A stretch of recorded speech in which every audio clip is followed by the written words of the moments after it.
You got I thought it. that was some kind of signal for a minute. That was it. Right. Okay. Well, I think it's time to go live, everybody. We've had the usual crazy exchanges before going live, which we won't share with you on YouTube, but believe me, they happened and they were pretty spectacular. So welcome to the John Lavenia Success Mastermind general session for Tuesday, the 26th of January with me, Adrian Garner. Quick bit of housekeeping just for later on in the day. Corporate Curios, 5 p.m. Eastern Time with the brilliant Evelyn, who's with us today. And eating popcorn, believe it or not. She thinks she's gone to the movies and she's just gone to the wrong cinema. Metaphors for Success after that, 9 p.m. Eastern Time with the great Wayne, who is kindly moving the session to a weekday so we can all dial in. So if anyone's around, please make the effort, dial in. These are great stories that Wayne tells and brilliant thought-provoking sessions and metaphors for life and success. So that's 9 p.m. So Ivy at 5 p.m. Eastern, Wayne at 9. Anyway, for myself, reflecting on lockdowns and COVID, I've been talking to the dog for almost a year now during this whole COVID crisis. I can tell you she's pretty good on Shakespeare. She's good on Plato, not so good on Socrates, John, but she hates the Stoics. I can't break her out of that one. Anyway, I can't wait for things to return to normal post-COVID because normally I only talk to her about astrophysics. So can't wait for things to get back to normal. And I did, I'm not sure if Quilla's on. I haven't seen Quilla yet today. Maybe she's on the other screen. I did tell Quilla I had nothing to say. Well, that might have been slightly misleading, Quilla. I have a few things I wanted to talk about today. And welcome everybody. Giovanna's there, Bill, Carl, John, of course, waving at us, David, Gail. There are so many people, I can't list you all. Nicola's in. There's Emma waving. Great to see you all. Edward's in the background there. And Neil, who's looking great. Hopefully he's on the mend. And thanks all for joining. But in these general daily sessions, I've been trying to identify practical issues that can create our success or actually hinder it. And to talk about those, I thought long and hard about several things recently that have been said in the group in the various talks, and about our relationships as entrepreneurs and the impact these actually have. Because for me, those relationships are the secret sauce, if you like, the magic ingredient. And for me, they make all the difference between that success and that failure. And I really can't stress this enough. So I wanted to highlight those relationships today, because I think in a lot of the things we talk about, bubbling underneath, it's all about links, connections, and relationships. So I was going to talk about the power of the relationships and really what's involved in them and why they matter. And at this point, I have to make a special mention of Glenn and his networking magic sessions, which of course are entirely dedicated to making connections with people and creating that vital network that, in my view, we all need to do business, and particularly do more business and to grow our business. Glenn keeps exhorting us to check the quality of our relationships, and on more than one occasion, whether we can fix them. What is wrong with them? Can we fix them? Can we go back?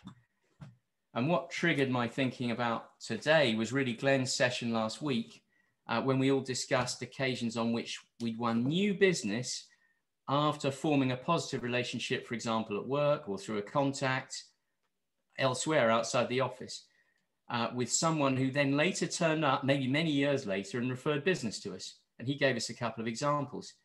The question really is, arising from that session, why on earth did they contact us later? Why did they bother? It's happened to me at least twice in a major way that I referred to in Glenn's session. Once, some years later, somebody I'd worked with in an office and got to know well, set up a new business, flew out to see me and invited me to join it because of the relationship we had formed through working together as colleagues. On another occasion, more spectacularly, a client who was known to be difficult, and because they were difficult could cause dangerous situations to arise, told a very, very large financial institution that we'd said certain things about them that we hadn't. The next thing I know, I get a rip through the post saying, we're going to sue you. Well, I had to go and visit them and talk to them and explain what had really happened. But because of the relationship I formed in those meetings, in a massive confrontation, they then hired us as their advisors. So that just goes to show that what Glenn says does actually work. It is actually true. We have to focus on how we're interacting with people, what it is we're putting in and what we're getting out, because that changes not only your community, but it changes your business. I'm clearly going to focus on business today because we're all looking at business success, but this all applies to your family, your friends, your communities as well. I mean, why does John say sales is the best paid profession in the world? And why does Glenn stress the power of the network? Clearly, because both of them are linked to the power of relationships and creating them and managing them and nurturing them. And I'm hoping John might dive in later and comment on that as a really key salesperson with a lot of experience. You're forming relationships to make that sale in some way or another, whether it's a one-off or a continuing relationship. That's what you're doing. So to achieve any success, to achieve the success we're all looking for, we have to reach out to people.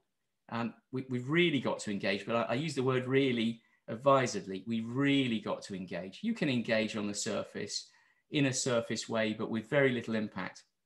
We actually have to reach out, and we've got to get through to somebody. This is not skating around on the surface of a lake. We've got to dive right in and do it and really mean it. It's easy to do it in a surface way, but you're going to have no impact. We have to break through, and the other person needs to understand and feel that we actually care about them, and they've got to feel our presence as a person. That's how we have impact. They can see who you are, where you're coming from, what do you stand for. So it's not just about a bunch of formulaic phrases with no feelings behind them. This is all about feeling, backing how you're speaking and how you're dealing with people. And when the chips are down, you've got to make a tough decision as to how to treat them in a financial transaction, a business transaction. It's those feelings and your true values that count. And they can see that. This applies equally to our written exchanges as well. Everything we write, the same thing. We come through in our writing. In fact, we probably come through more in our writing than our speaking, in my view, because we deliberate more over it and we use words much more carefully. And maybe some of the writers in the group would comment on that today. In short, for me, we have to be driven in our dealings with people by humanity, by a desire, a real desire to connect, to learn about people, to serve the other person and why we're serving them. And it requires more than just the right humanity-based mindset. You've got to really want to listen and feel. You've got to listen to what's being said and then feel it and interpret it and deal with it. We're told again and again in this group to listen rather than speak too much. But behind the listening, there's a lot of feeling. And if we don't have that, in my view, we're not really going to engage with people in a meaningful way that's going to grow our success in a business sense. And we've got a prime example all around us today sitting on this screen. Why do we all feel as we do when we dial into these calls, we exchange with other group members on Zoom, and why do we feel the way we do about the John Lavenia Success Mastermind family group? Mark has spoken about it many times in responses on the calls and in his own sessions. You know, we're here sitting on a distant platform, an electronic platform. We're all sitting in remote spaces, but we really connect. Boy, do we connect. We feel the way we do, I think, because of the people, clearly the people surrounding us today, the great relationships we have with the great people surrounding us today. And can we take that? Can we stand back and say, wow, I can feel that in the group. Can we take that and replicate it with the people we do business with? Well, I think we can. We can learn a lot from what's happened to us in the last few months together as a family here in this group. If we could do that, if we could just create those relationships that we have here, imagine the business power that could create and the good it would do in the world at the same time. It's a double win. It's a double win. You can't go wrong. So what is it we do in the JLSM? Well, we actually listen. We really listen to people. We listen to each other. We share each other's problems. We share each other's thoughts. And we reach out to people when we feel a need to do so. We share and someone else shares back. It's sharing both ways. We can feel when there's a problem and people message, people send private messages, they phone up. We're really sharing life issues and business issues and a lot of entrepreneurial issues increasingly, and questions about e-commerce, for example. Something always has to be shared in order to sell. John, you might want to comment on that later as well, but in my view, something has to be shared in order for you to sell anything or deal or run a successful employer relationship if you're an employee-employer. We have to build that sharing mindset. It's the give and the take. That's what we need. So reaching out to others when we feel or identify their need, it's easy to say it, but it does actually require positive thought and action and effort. You've got to get out of your chair, pick up the phone, and really listen to someone and say, what can I do? As has been said in other sessions, I think it was Glenn again, how can I serve you? How can I help you? Those are easy words, but we have to back them up. And that applies equally to sales as it does to family and friends. If we're trying to make sales, we've got to deliver. We've got to seek to understand. We've got to feel a need or wish to feel a need. And we've got to identify it by listening. So that requires a condition of alertness. We've got to be alert. We've got to be tuned in. Going back to John's radio allusions yesterday, we've got to be tuned in. We've got to be on the frequency, and we've got to know when we're on it and when we're not on it so that we can be effective with people.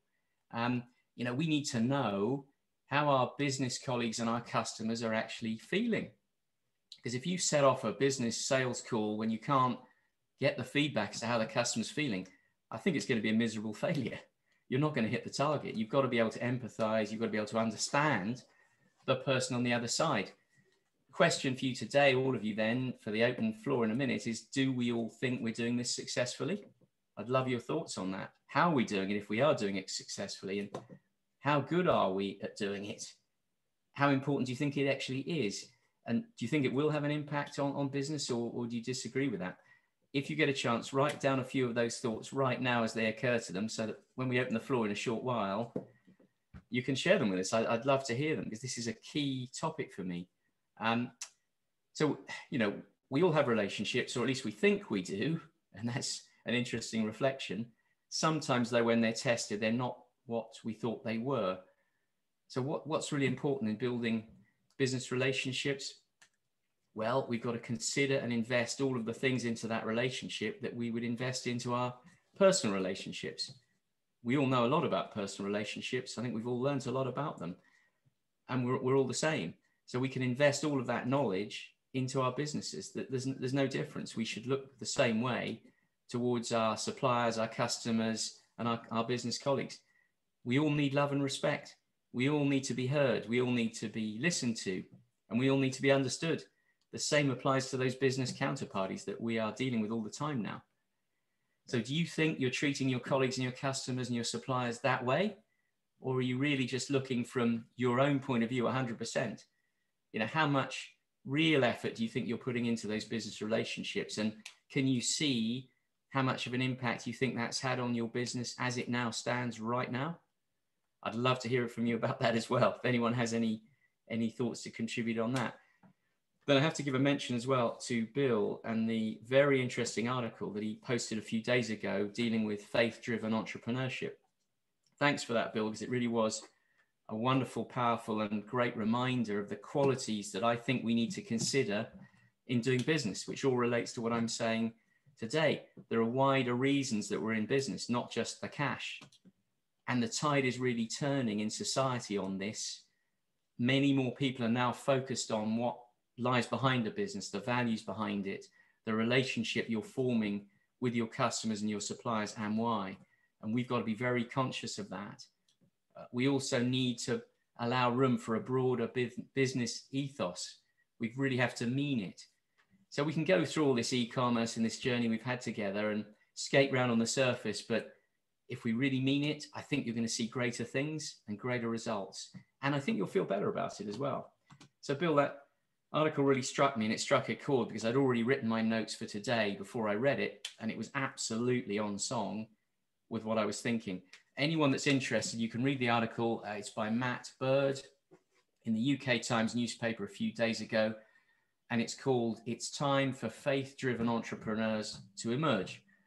Right at the start of the article, he says, we need initiatives that can create social glue capable of bringing the disparate parts of our lonely and isolated society together. Now that really hit me because there you are. It's all about gluing things together, which is about relationships and about interacting with people. We're interacting a lot with algorithms, I know, but we're also interacting with a lot of people, and they are just like us, and they need what we need. They're suffering the isolation we're suffering. They have all the needs that we show. So let's remember that when we're dealing with them. Matt Bird in that article also talks about wealth and the origin of the word wealth. Originally meant well-being and wellness. True wealth, he says, is not simply a question of cash and assets. We all have to have our accounts, but it's also the relational capital that exists in our communities, in our families, and I would say in our business relationships. So it's all based on relationships for me. And when I look back over what I've done in business over the years, it's always been those that made the difference. I didn't make those sales or complete those projects or win those tenders without creating the right relationship and striking the right chord with the right frequency with the person that was on the other side of the table.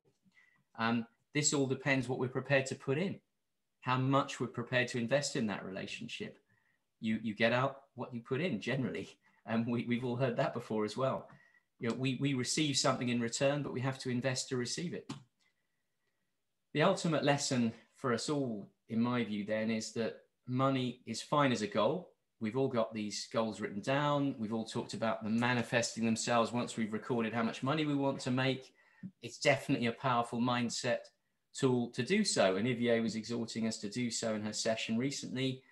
And we had real live examples of money arriving. We all need it.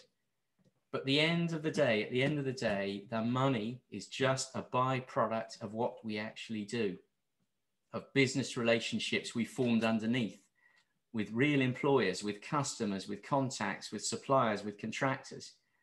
People and feeling generate your success, not the cash. The cash is a byproduct. That is the result of your efforts and what you've invested in those relationships, in those sales relationships, etc., etc. We harvest the money at the end of the day if we've planted and tended those relationships correctly. So people and feelings and how we engage with them, those are what generate the wins and successes. So let's maybe reflect more often on those feelings and how we think we're dealing with others. Let's be aware of it. And let's work out how we're coming across to other people. How are they seeing us? Are we causing us to be seen in a way that's not helpful? How do the relationships feel to you? Look at the ones you have. Take stock. Take an inventory. You know, let's just remember that we've got to engage in business with humanity. We have all these technical sessions which are valuable in mindset, but there's humanity behind all of this. And let's share. Someone will share back. Let's both mean it. Let's really get something out of it. So in closing, what I wanted to say, I really wanted to suggest that we make a brief set of mental daily checks, perhaps, on the status of relationships at the end of each day. It's something we could easily do.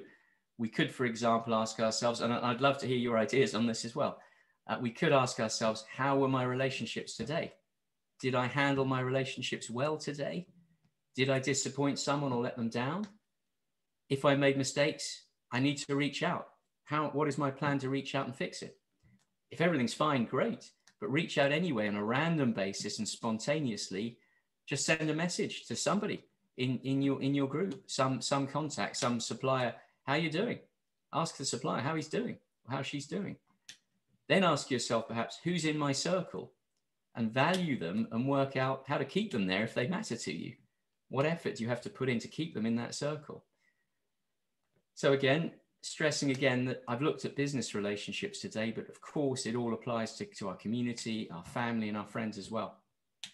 I wanted to leave you with a quote from George Eliot, who said, "The growing good of the world is partly dependent on unhistoric acts." Unhistoric acts.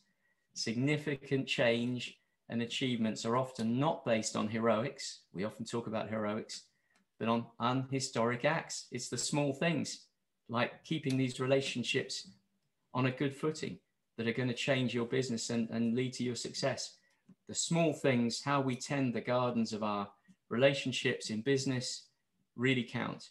So I really would love to hear your thoughts. Does any of it strike you at all? Do you run good relationships in your view? Did you write down any thoughts earlier that you'd like to share? We'd love to hear those. Can you see the impact of real relationships in your business efforts? The title for today's talk, and I'll tell John now so he doesn't have to ask me, is How to Move a Mountain. And the answer is through relationships, through connecting, and through caring. So remember, everyone, you're a powerful engine of influence in everything you do. And I'd love to hear from you at that point. If anyone has any reflections on that, it would be great to hear from you. So thank you very much for listening. Richard has his hand up. Richard. Thanks, Adrian. Very, very good topic. I appreciate your efforts. And I don't know if I mentioned this in this forum or not, but I said it to somebody not too long ago, more years ago than I'd like to remember. I was a sales engineer for technical sales in the heating, ventilating, air conditioning business. And I had one customer that I didn't really respect. He was old, disheveled, worked for the city of Philadelphia, which doesn't have a really good reputation as far as backhanders. And I had no choice but to deal with him. He was my account. And I took him to lunch one day. We had a nice conversation. On the way back to his office, just out of the blue, he said, you know, people purchase not on price, but on relationships. And I thought, man, for a guy I don't respect, that was pretty profound. And he just went off and started talking about his family after that. It was like, it just dropped out of the sky. He passed it on to me. And that was probably, I don't know, it was more than 30 years ago. And that stuck with me. And it really is true. You don't always buy on price. And looking back on it, buying an automobile, I sometimes overpaid because I liked the salesman. And I lost jobs in that business because somebody paid more than what I was offering or my company was offering. So it is about relationships, and it very spot on, Adrian, for your talk today. So I appreciate it. Thanks very much. Richard, that's great. And it's lovely to hear that example. I think there are so many of them, and takes me back to when I first started out. I knew that my challenge was to make sure that whoever was out there needing something done was going to pick up the phone and say, who do I call? And the first person in their mind should be me. But how do you achieve that? That is daily connecting to achieve that. Somebody doesn't pick up the phone and dial you without a really, really good connection to you, unless you're the only person in town with that service, which is quite rare nowadays. So I absolutely agree, Richard, and it's the relationship that counts. Thank you very much for that. Emma has a hand up. Hi. Yeah, no, I think it's a great topic. Thanks, Adrian. The one thing I kind of learned was quite precious in business was when you're building up your network of people. But the key thing that I very much learned when I was doing project management was it wasn't about just asking all the time what you're wanting. It was about asking the people that you work with what they're up to and what are they working on, because what I tended to then find, because you were networking and really finding out what they were up to, that then you could really balance how you could both achieve what you're trying to achieve, rather than trying to force them into a position where they might not be able to do it. So like a classic example was finance. You know, there was times when they were doing budgets or really crucial financial, end of year, and there was no point me asking for certain things from them at those times. So, but by asking the critical questions, I really felt like I'd got to know more people in the business and also what was happening in the total business, which I think was really kind of key. But then on another note, also within business, I think it's really important that you treat somebody who's like the cleaner to the MD in the same value. We had a postman when I was in my first job working for Valley of Switzerland, and nobody really spent much time getting to know him. And he was an 80-year-old guy, and he used to do the post every day. And because all my sample area was kind of around where he was, I used to ask him questions. Anyway, he had a fascinating life. He used to drive racing cars. He was a professional racing car driver, and he had chocolate shops. So unfortunately, whilst I was there, he passed away. I was there for 7 years. And when it came to somebody talking about Norman, his name was, nobody knew anything about him, but I could say everything all about him as a person, which was so nice to hear. And everybody was like, how do you know so much? And I was just like, because I took the time to really get to know that person within the business. And I think that's so crucial within a business, that you really do get to know, you know, to spend the time and listen to what people are doing within a business, and personally as well, asking them questions that are outside of business as well. Because also when I was traveling, so I went traveling for a year, and on that year, everybody, the first questions they started off asking you was, what do you do and where do you come from and all that. But then it was interesting, because the longer I was traveling, the more that really didn't matter. It was more about you and what you were up to and everything. So yeah, some valuable lessons I've learned along the way, I think. That's 3 great topics you've raised there for future discussion, I think, Emma. That's just wonderful. I mean, yeah, if you don't get to know the facts surrounding you and what other people are thinking and doing, not just yourself, I think the point there is you can completely miss the mark in business. And it takes me back to the example of tendering. How many tenders are put in that completely missed the mark as to what the person putting the tender out actually wanted, which is why they fail. It's amazing to me how little time people put into understanding their customer. And I think you're absolutely right about that, Emma. It's about colleagues, customers, the organization.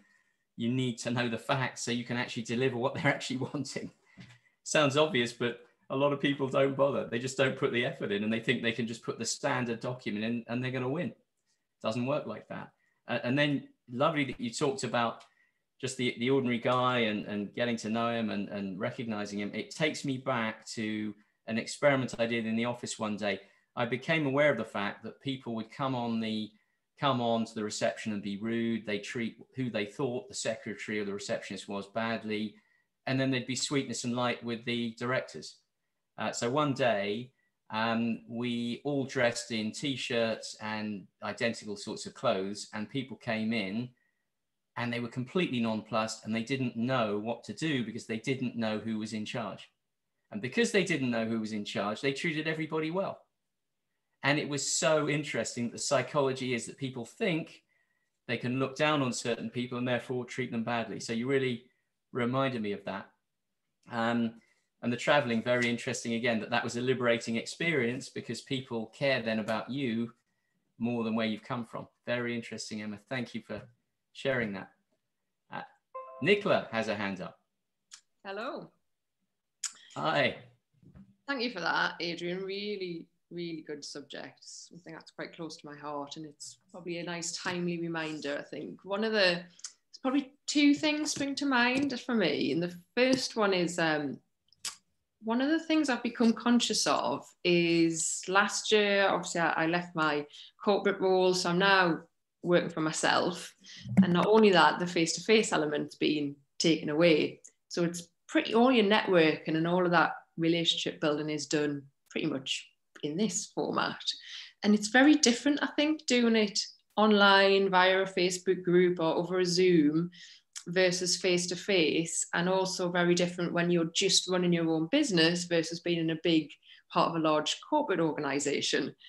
And I think for me, especially when you're, I guess, setting up a business, it can be you can start to lose sight, I think, or I have at least, of the value of your network, because it becomes very much about me and what I need to do for my business right now.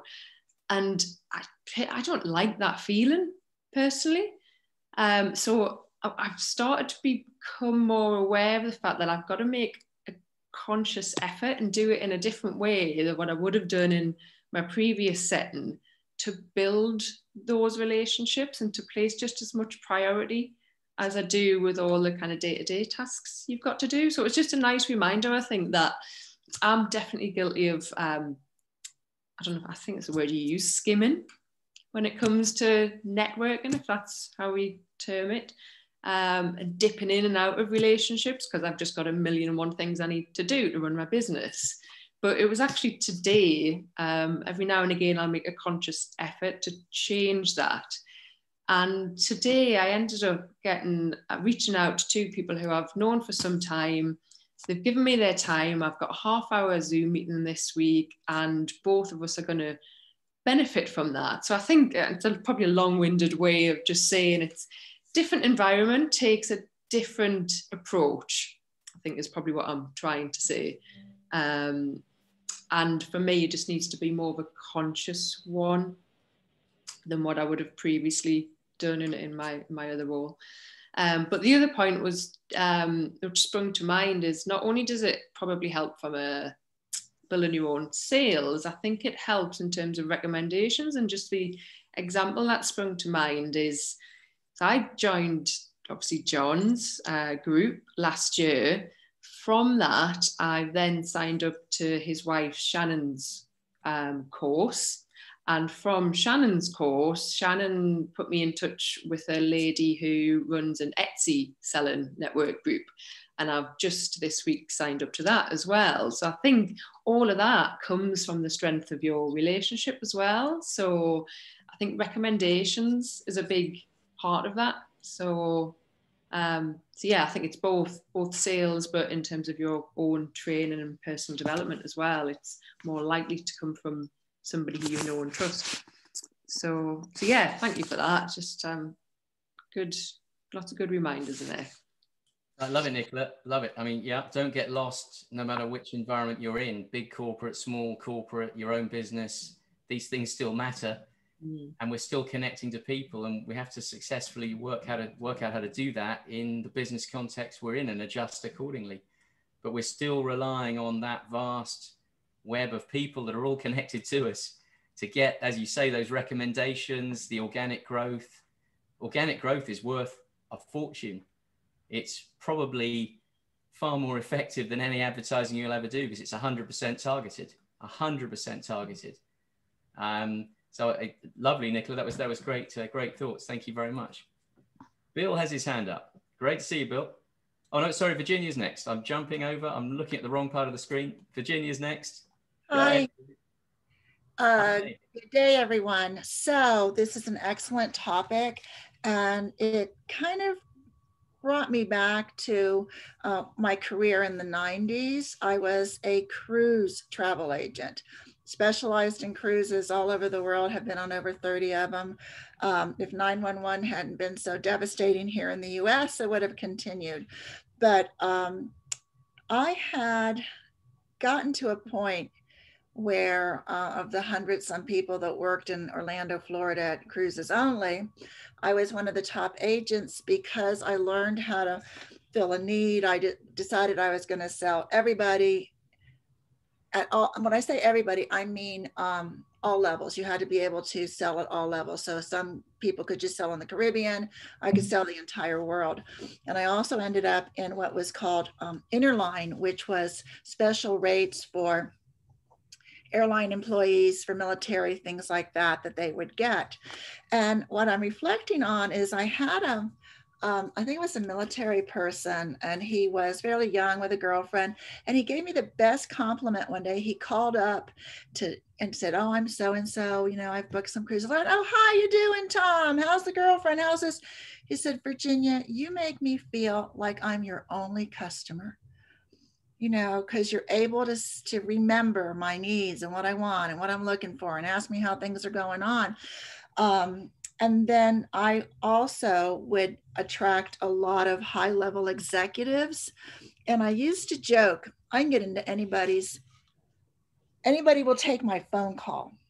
I don't care if it's a doctor, a CEO, you know, I had people in Montreal, and when they were told it was his or her travel agent calling, I'm taking that call, because I was providing a service. So many of them had such high stress jobs, and this was providing their vacation. You know, they needed to know that they had the plans, that they had the cruise, that they had the room or whatever they needed. And I would just laugh because you get into CEOs' offices on their phone because they want to talk to you. They want your phone call. They want to get all this resolved. I'm reflecting back and I had to go back into our recordings and the special events when John hosted Christian Honig back in August when we all got started, and he was talking about maintaining relationships. And if anyone has not seen that, I would suggest you go back and watch that. It's under special events at the recordings, and it's the very first one up there. But Christian didn't leave it all to our minds. At this point, you know, when you're building so many relationships, I just can't keep all that data. Even the people on this call, I go, okay, yeah, I remember Susan was in Switzerland after she reminded me, you know. And so what I'd like to propose is for our group, maybe we could come up with a little questionnaire, because there's so many things that we've mentioned, whether we're married, whether we have kids, whether we have grandkids, where we live, what we do, what's important in our life. But have we all written that down? Adrian, I'd have to take you off my available bachelor's list, because I was just reminded before the call that you're married and your wife's in New Zealand. So take you off the list, and your kid is still in high school. So I'm looking, I know that Christian had a program that he used. It was a membership thing, and I don't know if we all need to go that route, but I would like to just keep information written down on everyone. Do you think it might be a good idea if we just did a little basic demographics on us, and we could share it somehow, you know, confidentially, whoever wanted to, or in Facebook, so that then we can remember those things? So I just want to put that out there to the group, if they thought that might be a little survey or that they would be interested in doing, and then we could just share that. That's great, Virginia. Let's put that onto the Be Heard Friday night agenda. That's the sort of time we talk about those kind of ideas. So okay, we'll try and get that on John's agenda for Friday night. If anyone can be there, it's always a great session. It's where we really talk about what we could do, new initiatives, whether things are working, not working, need adjusting, or brilliant new ideas such as the survey, the conference, the Christmas gifts all came out of that. So be there if you can be. But Virginia, that's great. You see, you made those customers feel like you were they were your only customer, and that's an art, and it takes a lot of effort. And John and Glenn have been talking about people with Rolodexes with 12,000 names in them.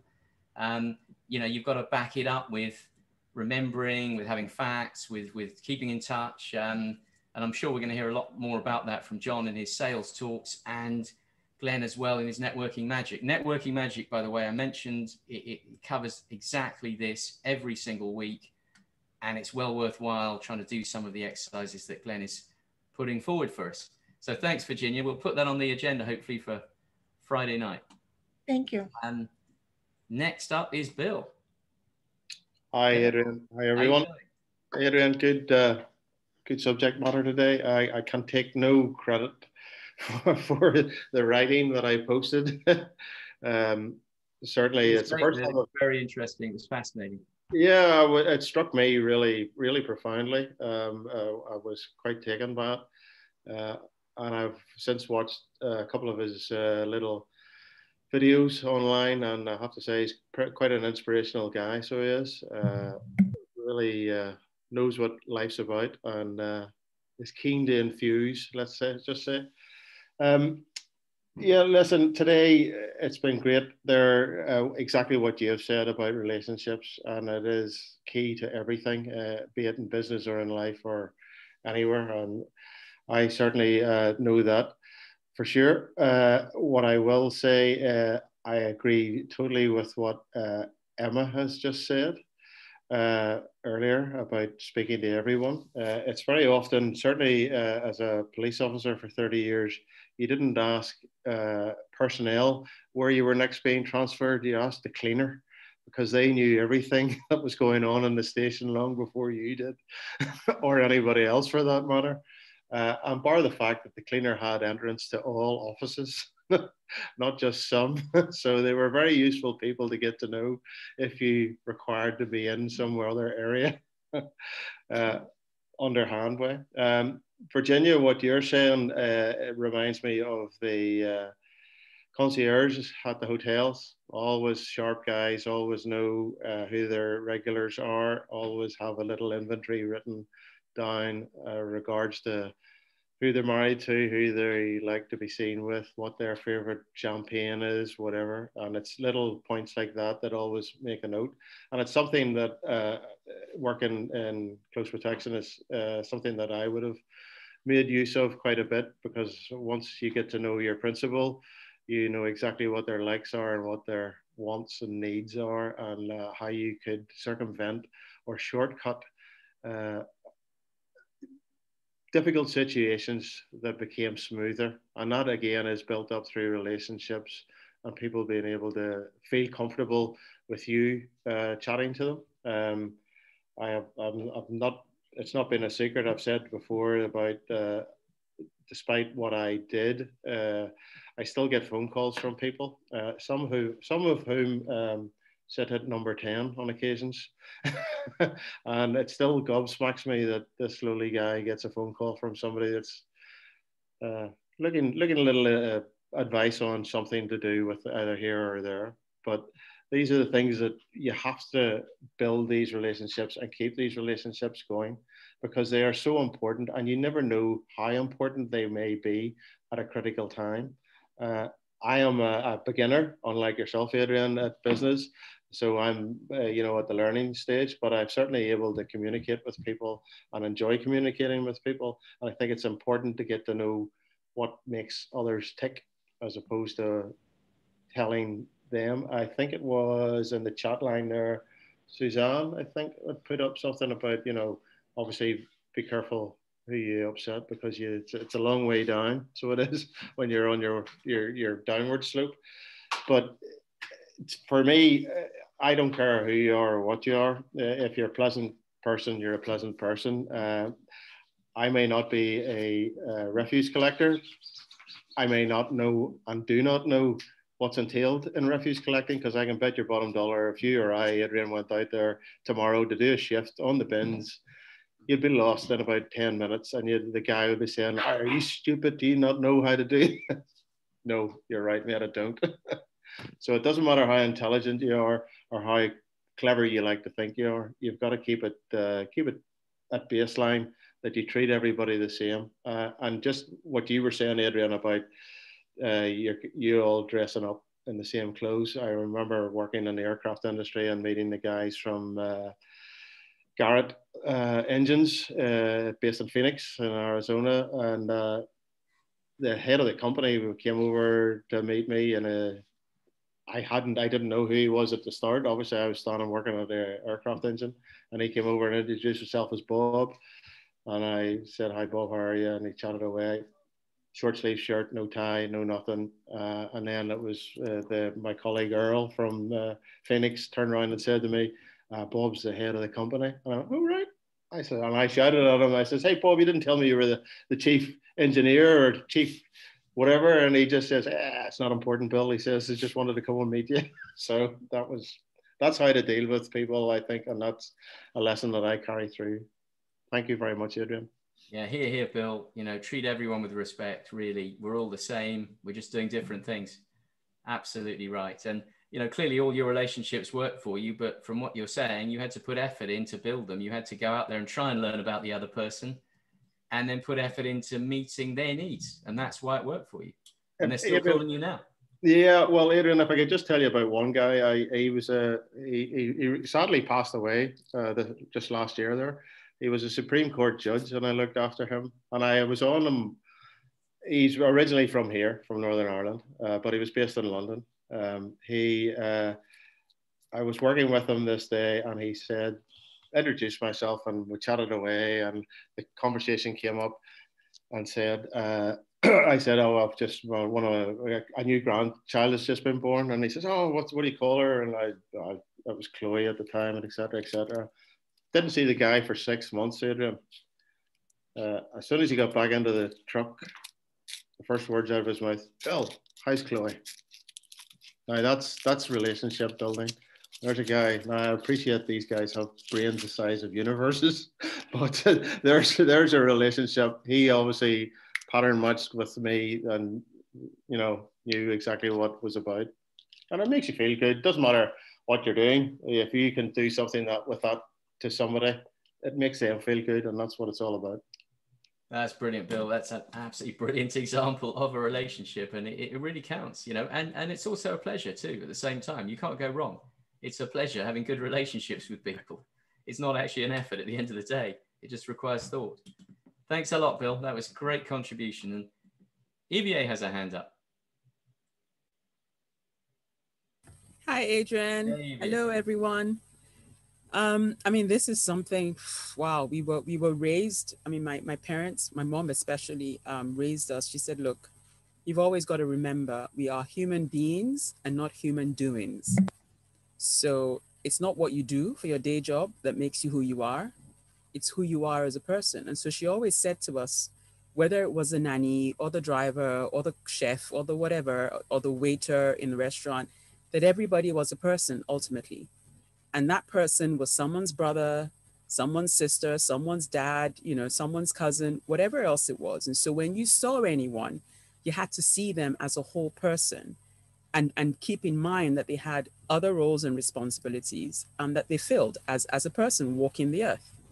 And I can't tell you how many times, it's either I've called up a customer service person or, I've gotten things and solutions to problems from where I least expected. So for example, in an organization, and I'll use myself, in every company I've worked, at the end of year, or when I get my bonus, wherever it was applicable, I would always remember the security guards, the parking attendants, the guys at reception, every Christmas, end of year, it would be just something small. And I will take it to them and say, this is something for you or something for your kids. So if all I could do that year was a box of lovely biscuits, I would say, please give this to your kids.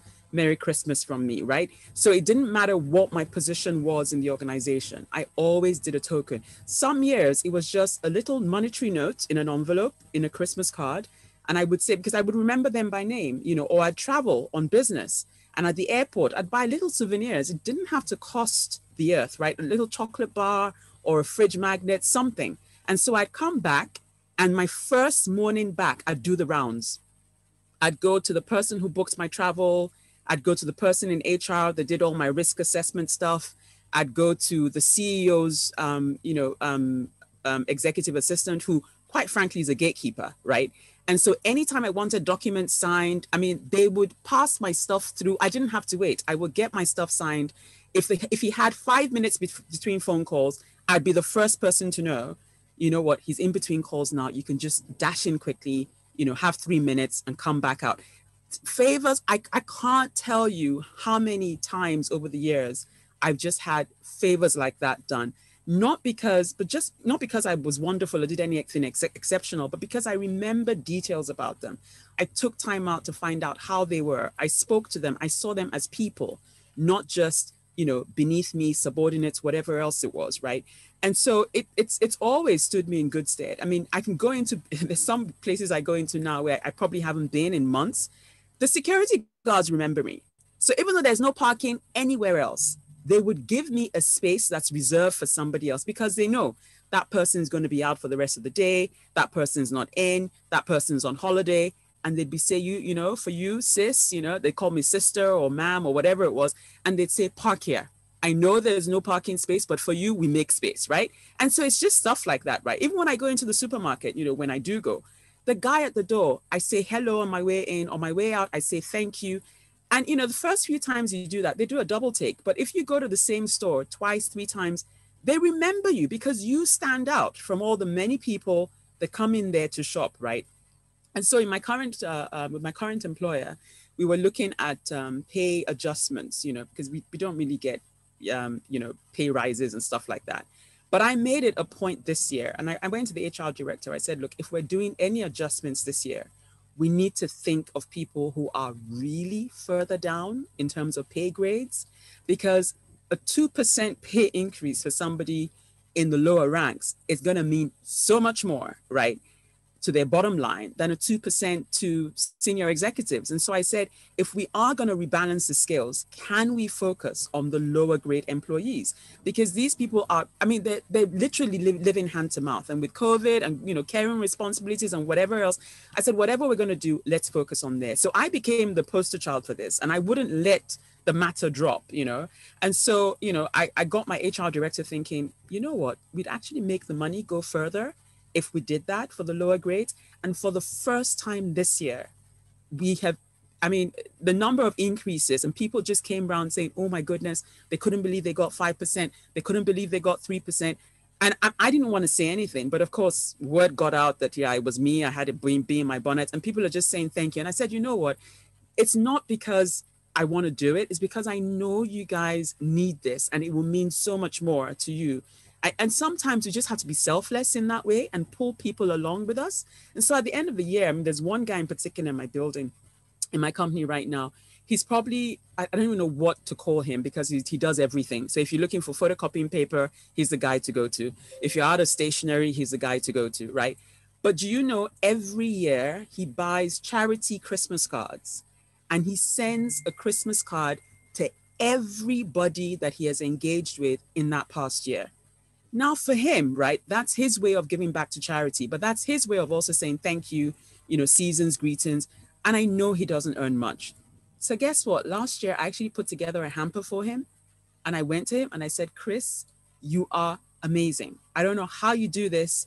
I mean, I never run out of stationery. I mean, before I ask, whatever I ask for is at my desk. And I said, I know we don't do this enough, but I'm so grateful that you're here. You got your finger on the pulse. You know what we need, when we need. I mean, even when there's no stationery, he will go and find stationery for me, right? And so I gave him this hamper. This guy started crying. And I said, Chris, can you not do this? Because people are going to think, what have I done to you?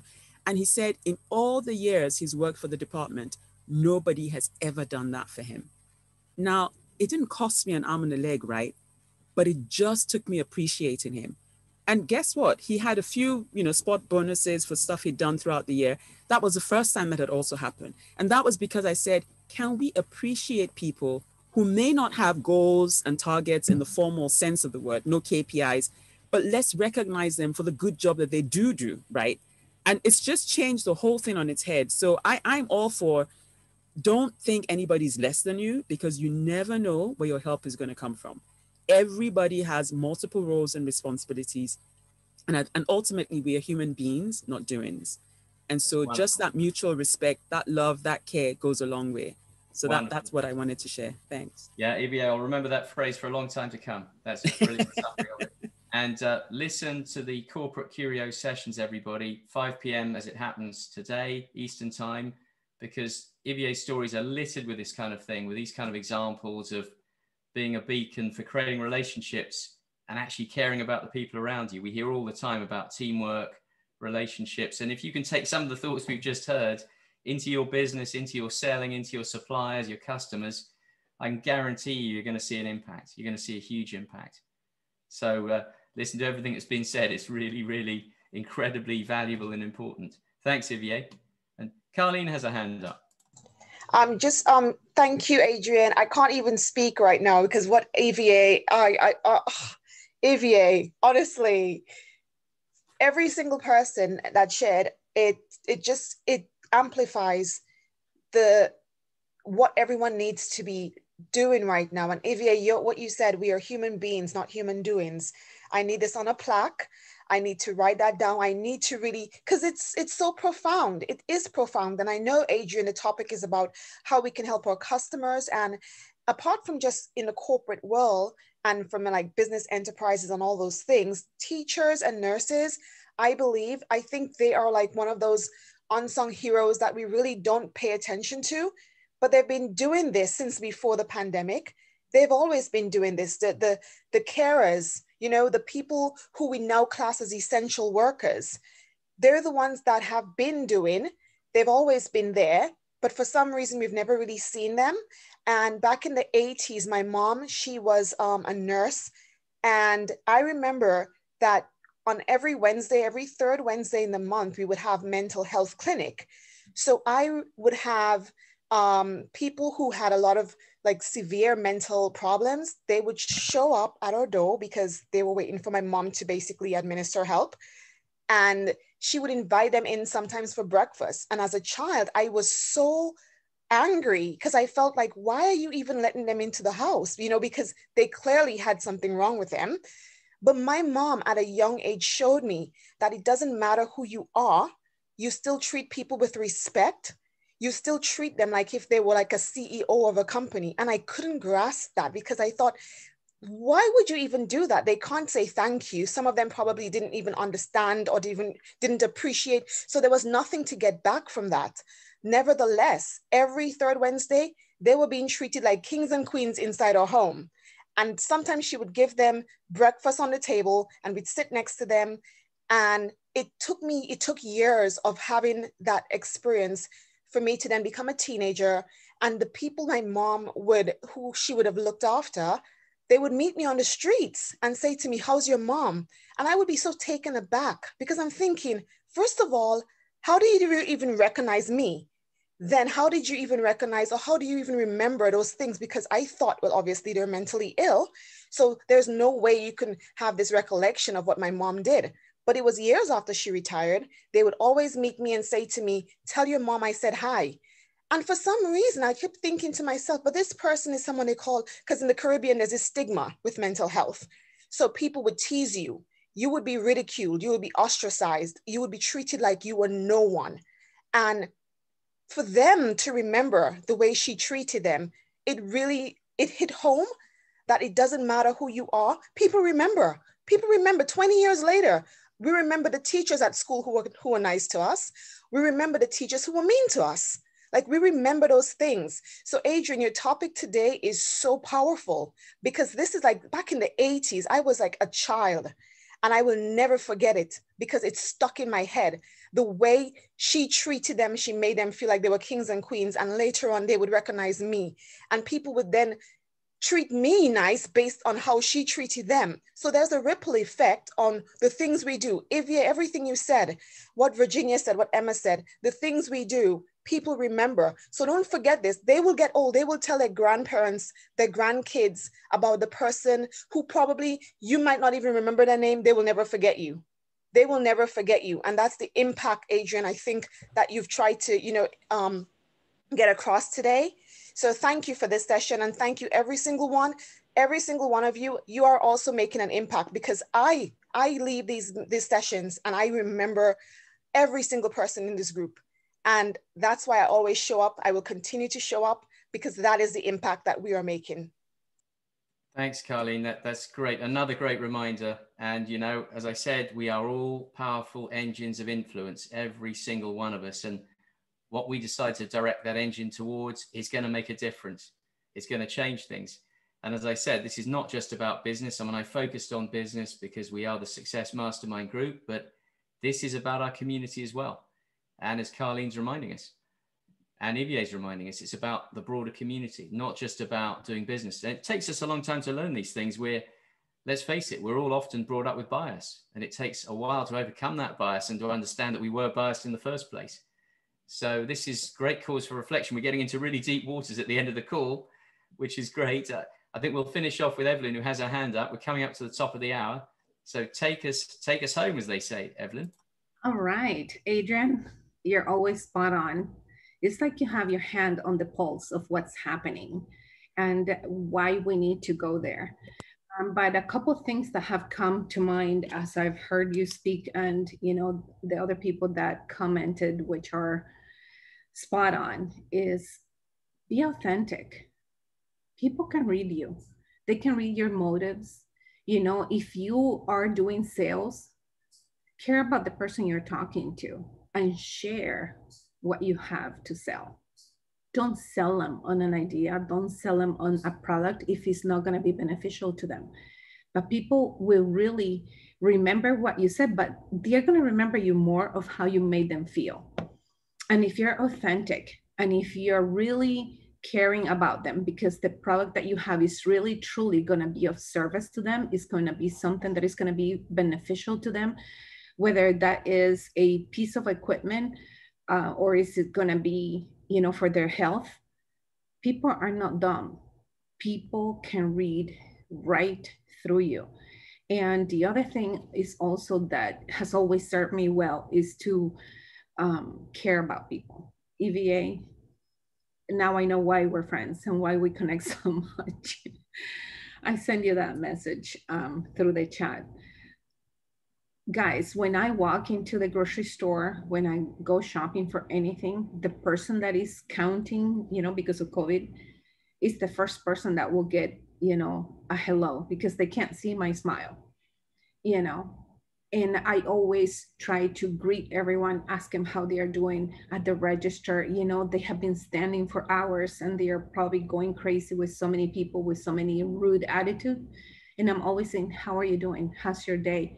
At what time do you come in? Are you leaving anytime soon? You must be tired. And they're taken aback because nobody else cares to ask those questions. And that's just, you know, me regular day-to-day basis. You know, starts with a good morning, guys. Starts with a simple good morning and acknowledging people and doing it from the heart. That's all, you know, and start building the relationship. But you know what? We're at the top of the hour. Thank you so much for everything you brought here today and everybody that contributed. Thank you, Adrian. I took a lot from it. Thanks, Evelyn. Thanks to everybody. Great thoughts and deep waters for us to explore. A few more calls out of that, I think. It really is, you know, as Evelyn said, being authentic, caring and sharing. The money will come, the success will come, but you have to invest first. And you've got to put yourself out. What are you prepared to give up to get what it is you want? That's what we've been asked many, many times. So go forward, really, all of us. Let's go forward and influence. Let's go forward and connect, because we can. We really can. We can make a difference. So thank you all for dialing in. It was a great call for me to listen to everybody, and I really loved it. We'll see you later, 5 p.m. for EVA's Corporate Curios. You'll have more examples of what she's been saying today. And later on, Wayne doing his first weekly Metaphors for Success at 9 p.m. Eastern Time. So if you can be, great metaphors, great stories, a great storyteller. So please be there if you can be. Love to you all and great to see you. And we'll see you later on, hopefully. Thanks very much for joining. Goodbye. Bye.